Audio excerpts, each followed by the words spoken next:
च सुरेन्द्रे च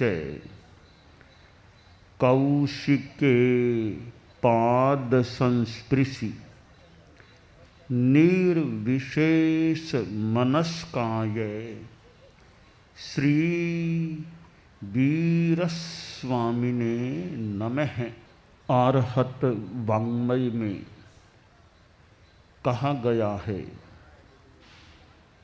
एयं खूणानिनो सारम जंगण हिंसति कंचनम अहिंसा समयम चेव एयावंतम दियानिया। आदमी के भीतर अहिंसा की वृत्ति भी होती है, तो हिंसा की वृत्ति भी आदमी की चेतना में हो सकती है। हिंसा और अहिंसा दोनों आदमी के जीवन में देखी जा सकती हैं। हिंसा का अभाव अहिंसा है। आदमी हिंसा करता है, प्राणियों को मारता है, कष्ट भी पहुंचाता है, तो उसकी पृष्ठभूमि में कोई द्वेष की, राग की वृत्ति और काम करती है। सम्रांगण में युद्ध होता है, वह तो बाद में होता है। पहले युद्ध की तैयारी आदमी के भावों में होती है, दिमाग में होती है।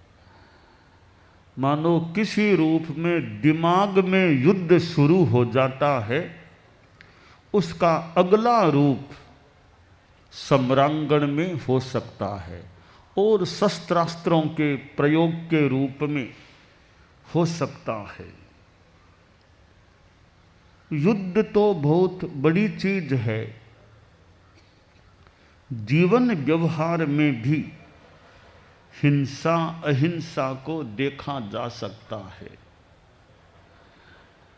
और एक दूसरे को कष्ट पहुंचाना, उत्पीड़ित करना, यह भी घरों में, परिवारों में, समाज में, दो संप्रदायों में कहीं देखा जा सकता है। परिवार में, घर में भी कलह के रूप में अशांति हो सकती है। कहीं हिंसा का प्रसंग भी उत्पन्न हो सकता है, मारपीट भी हो सकती है।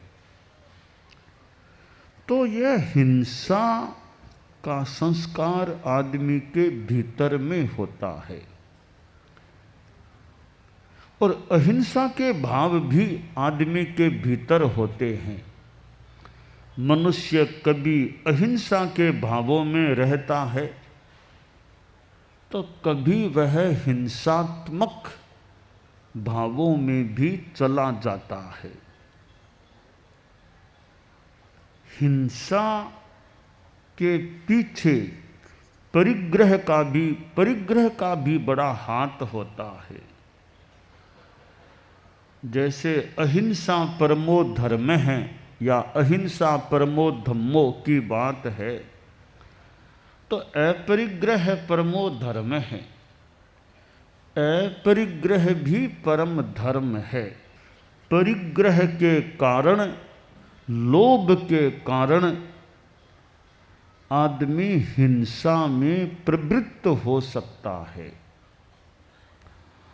और कई बार बाह्य परिस्थितियां हिंसा की प्रवृत्ति में निमित्त बन सकती हैं। कोई आदमी गरीब है, बेरोजगार है, भूखा है, भूखमरी, गरीबी, बेरोजगारी, ये भी आदमी की हिंसा की प्रवृत्ति को प्रज्वलित करने में, उत्पन्न करने में कारणभूत बन सकती हैं। अभाव में स्वभाव बिगड़ता है।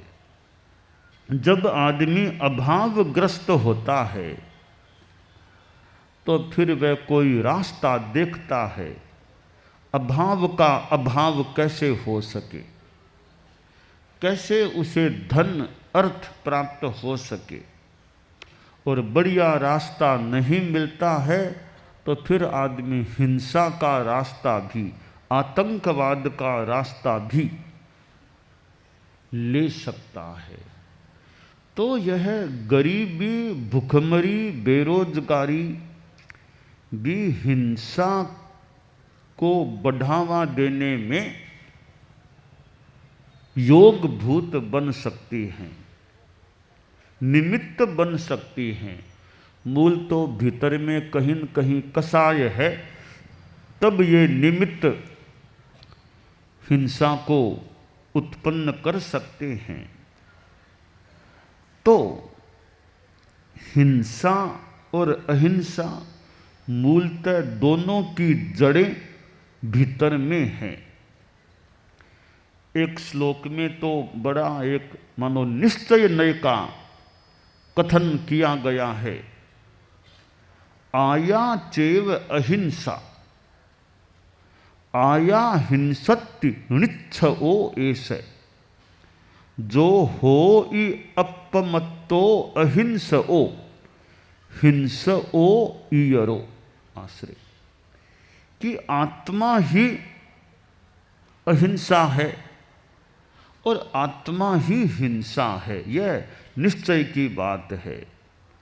जो अप्रमत्त होता है वह अहिंसक होता है, जो प्रमत्त होता है वह हिंसक होता है। आदमी गुस्से के कारण से भी हिंसा कर सकता है, लोभ के कारण भी हिंसा कर सकता है। तो हिंसा दुख पैदा करने वाली है। हिंसा पशुयानि दुखानि, दुख हिंसा से प्रसूत होते हैं, हिंसा से पैदा होते हैं। अहिंसा में शांति है। परम पूज्य आचार्य श्री महाप्रज्ञ जी सन 2002 में गुजरात पधारे थे। चतुर्मास परीक्षा विश्व भारती में हुआ था। अहमदाबाद शहर में भी प्रवास किया गया था और उन दिनों में थोड़ा हिंसा का भी प्रसंग था। वह गोधरा कांड और वो थोड़ा प्रसंग था। तो आचार्य श्री फरमाते कि देखो, यानी अगर हिंसा में जाओगे तो पिछड़ जाओगे, अहिंसा के पथ पर चलोगे तो विकास हो सकेगा। और आचार्य श्री ने हिंदू समाज के लोगों को, मुसलमान समाज के लोगों को भी एक प्रेरणा संदेश संभवतः दिया था कि हिंसा में नहीं जाना चाहिए। किसी का त्योहार हो, पर्व हो दूसरे धर्म का, तो सहयोग कर सको तो ठीक है, सहयोग नहीं भी करो तो उसमें विघ्न बाधा पैदा नहीं करनी चाहिए। पड़ोस में पड़ोसी रहते हैं तो एक दूसरे को तकलीफ देने का प्रयास न हो।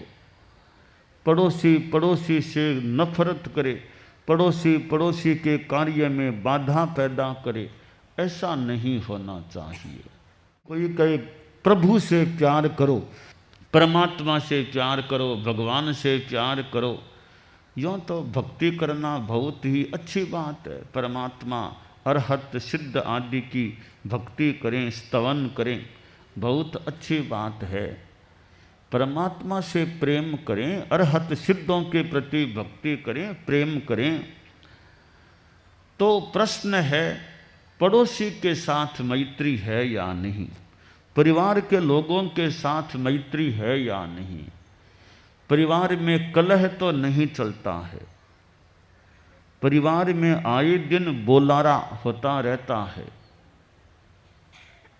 तो भगवान से भक्ति करना तो बड़ी, भगवान की भक्ति अरहत सिद्ध की भक्ति बढ़िया है, अरहतों से प्रेम करना बढ़िया है, संतों से मान लो प्रेम करना एक सही तरीके से हो तो बढ़िया है, परंतु हम प्राणी मात्र के प्रति भी मैत्री रखें, ज़्यादा अपने आसपास रहने वालों के प्रति मैत्री रखें।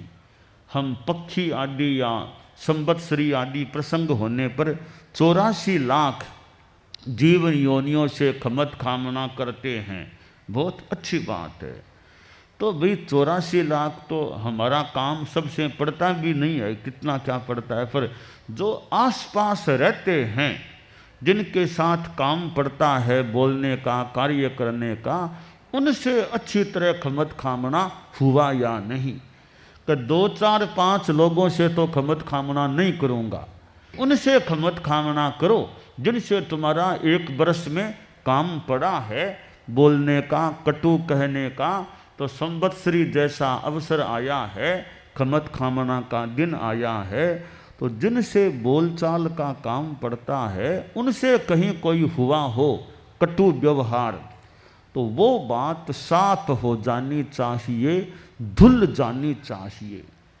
तो अहिंसा भगवती है, शास्त्र में अहिंसा को भगवती कहा गया है, अहिंसा भगवती है।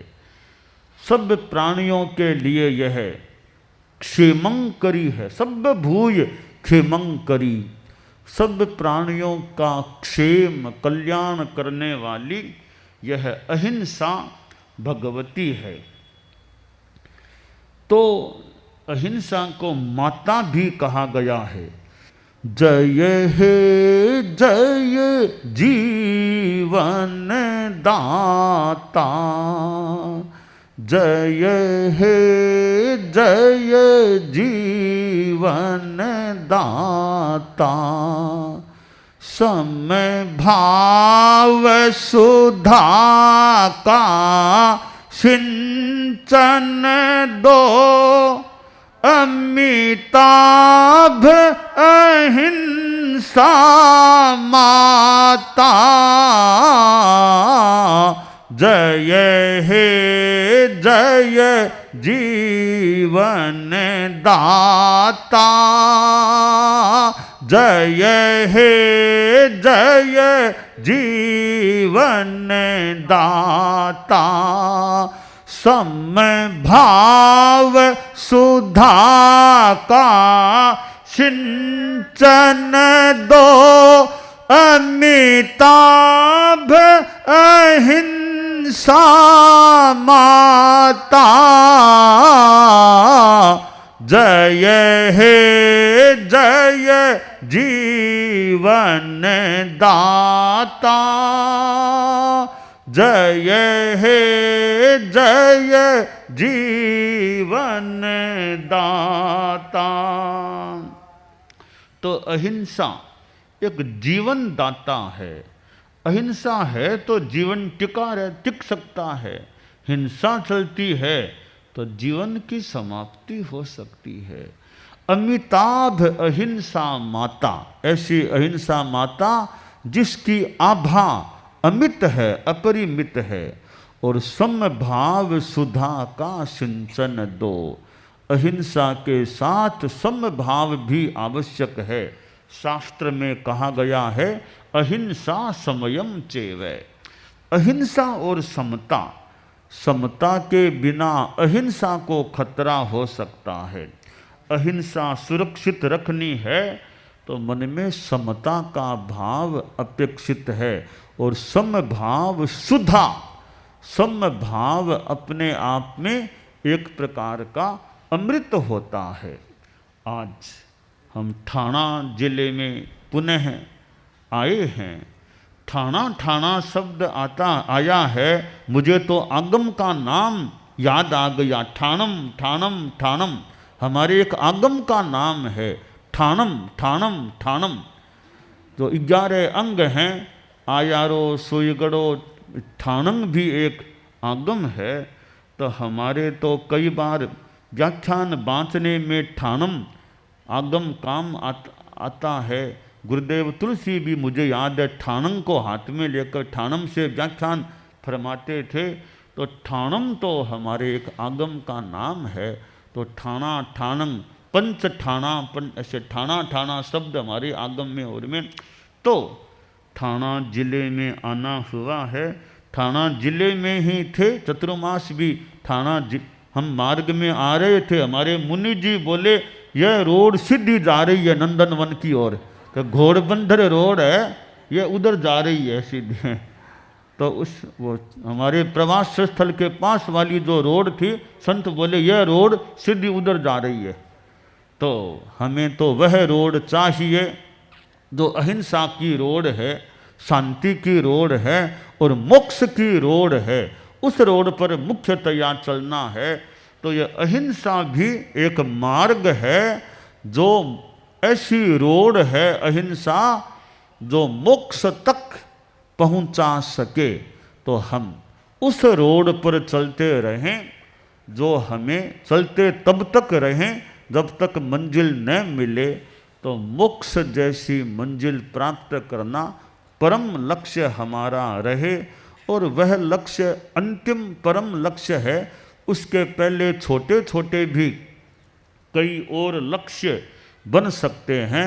परम पूज्य आचार्य श्री तुलसी ने जो अनुव्रत की बात बताई, वह भी एक रोड है, एक मार्ग है। तो यह प्रेक्षा ध्यान जो आचार्य श्री महाप्रज्ञ जी प्रेक्षा ध्यान शिविर भी लेते थे, ध्यान का प्रयोग भी कराते थे। तो यूँ मूल ये अध्यात्म का जो मार्ग है वो परम मंजिल को प्राप्त कराने वाला है। तो शास्त्र में जो यह अहिंसा की बात आई है वह हमारे जीवन में रहे। आप लोग जो गृहस्थ हैं, जो सन्यासी मान लो नहीं भी बने हैं, परंतु फिर भी अहिंसा को प्रतिष्ठापित किया जा सकता है। पातंजल योग दर्शन में एक सूत्र आता है, अहिंसायाः प्रतिष्ठायाम तत्सन्निधौ वैरत्याग है। जब अहिंसा की प्रतिष्ठा हो जाती है, भीतर में अहिंसा स्थापित हो जाती है, फिर अहिंसक आदमी की सन्निधि में कोई दूसरा आदमी आता है तो कहते हैं उसका बैर भाव भी त्यक्त हो जाता है, दूर हो सकता है। तो हमारी अहिंसा ऐसी सिद्ध हो जाए कि कोई हिंसक निकट आए तो उसकी भी फिर हिंसा की भावना दूर हो जाए, नष्ट हो जाए। तो अहिंसा की भावना, परम पूज्य कालूगणी का प्रसंग जो आता है कि कैसे वो एक संत पुरुष थे, साधु थे, और संभवतः कोई ऐसा आदमी भी उनके निकट आ गया, संभवतः जिसके मन में हिंसा का कोई लक्ष्य भाव था, पर कहते हैं फिर वो ऐसा उसका वो भाव हिंसा के भाव से मानो हट गया कि नहीं नहीं ऐसा काम मुझे नहीं करना। तो खैर अहिंसा प्रतिष्ठित हो जाए, दूसरे के भीतर अहिंसा का भाव जागे अथवा न जागे, हमारे संपर्क में आने से किसी की हिंसा की चेतना न भी छूटे तो हमारी तो अहिंसा की चेतना पुष्ट रहे। दूसरे को ठीक करना सब जगह हमारे हाथ की बात न भी हो, और तो क्या बड़े बड़े महापुरुष भी कई बार दूसरों को चेंज नहीं कर पाए। तो दूसरों को चेंज कर सकें अथवा न कर सकें, खुद को अच्छे रूप में चेंज करने का हम प्रयास करें कि दूसरा हिंसा छोड़े या नहीं। मैं हिंसा में नहीं जाऊंगा, मैं अहिंसा के पथ पर चलूंगा।